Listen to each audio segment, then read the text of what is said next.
Hi,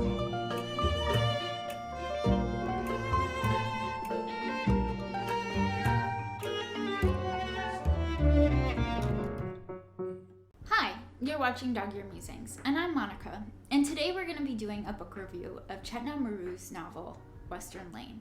Western Lane is a book that's been shortlisted for the Booker Prize, and I was really curious about what the hype was about. And also this book was simultaneously placed in the Lucky Days section of my library, so I saw it as a sign that I needed to read it and I needed to get through it fast.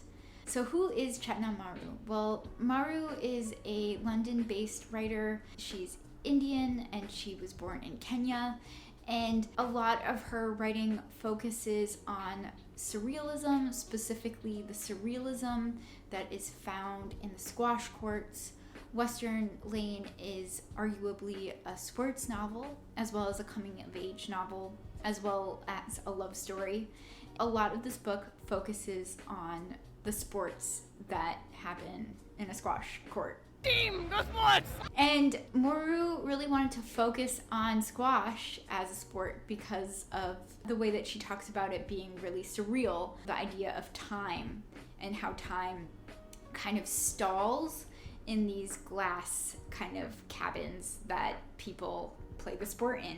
It was really interesting hearing her talk about this because, I mean, I've never really played squash. I've seen it kind of vicariously in my college gym center, but also I'm not a sports person at all. So it was just really interesting to hear her reasoning of why she focused on this sport specifically. Another kind of technique that Maroo focuses on in her writing is the idea of communication and what is said and what is left unsaid. And I'll talk about this as a tool in the novel a little bit later in the review. What is Western Lane about? So Western Lane focuses on a young girl. Her name is Gopi. And Gopi's family has gone through a tragic loss. Their mother has passed away.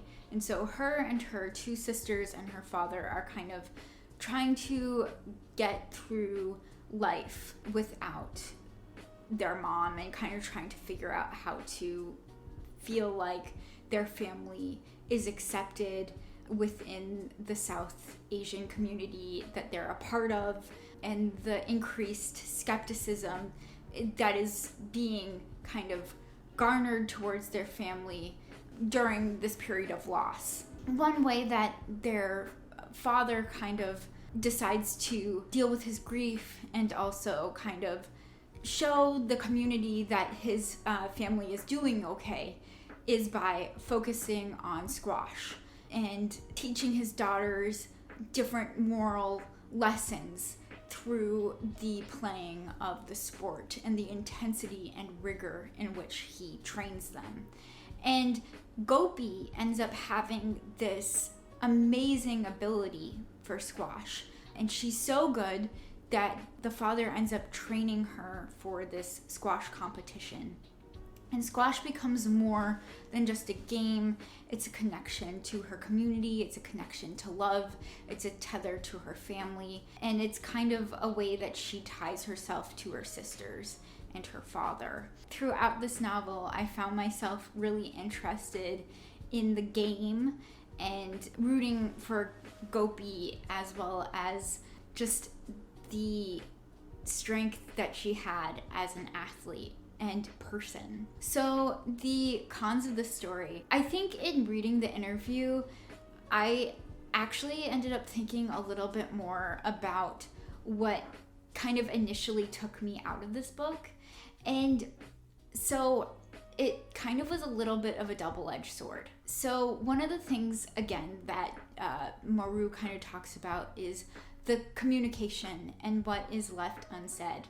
Now, when we have a child narrator, a lot of the important details are left unsaid because in a lot of cases, adults don't necessarily communicate the whole extent of their choices and decisions to the children in their lives.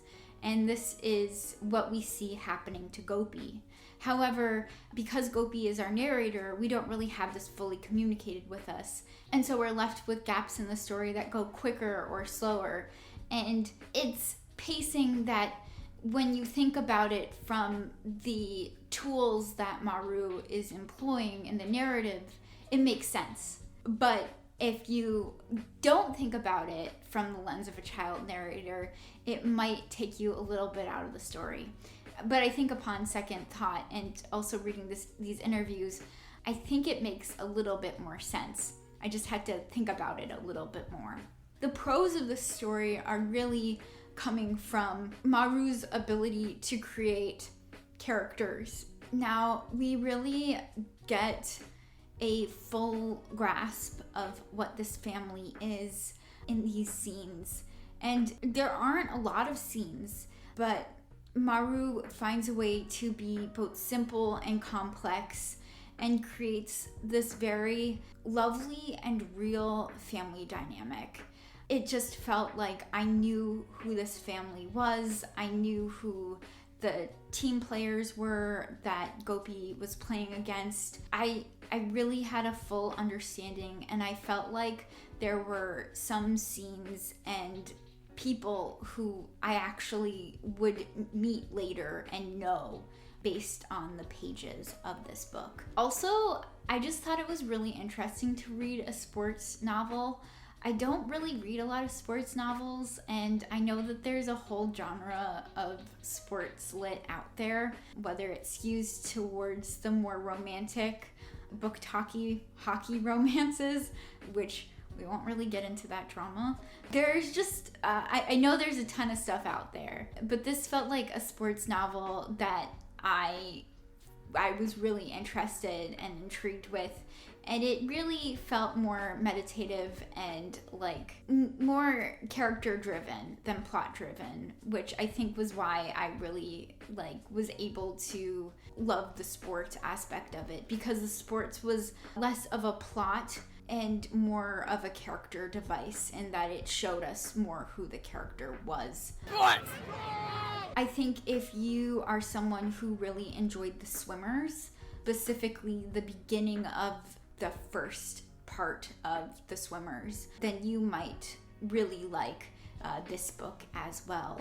Which I think The Swimmers was another sports adjacent book that uses sports more in kind of thinking about who the character was and how swimming impacted them and the community of swimmers within the pool than it was used for a plot device. All in all, I really enjoyed Western Lane. I thought it was a really beautiful and thoughtful piece of literature. I really think that it's just a very lovely piece of life, or I guess it's called slice of life literature. I think that Maroo is a fantastic author. I think what she does in such a short little novel is way more than short and little. It's a very complex world that she gives us that's full of full characters. And I think that it's a unique story. In some of the reviews that I've read, it's a little frustrating that people walk away from this book saying that it isn't groundbreaking. And I think I'd like to challenge those reviews. I mean, I think that this book is its own unique story, especially when you're thinking about this book from a child narrator and the fact that it is just, I don't know where I was going with that. I just think that haters are hating, and a lot of those people in those reviews, are they nominated for a Booker Prize? I don't know Stacy from Goodreads. I don't know. Am I gonna get doxxed from that comment? Probably. So we'll see if this gets edited out. It probably will get edited out because we hate the drama here. Are you salty? That's my question for you. This has been my review of Western Lane by Chetna Maroo. I'm Monika. You've been watching Dog-Eared Musings. Happy reading.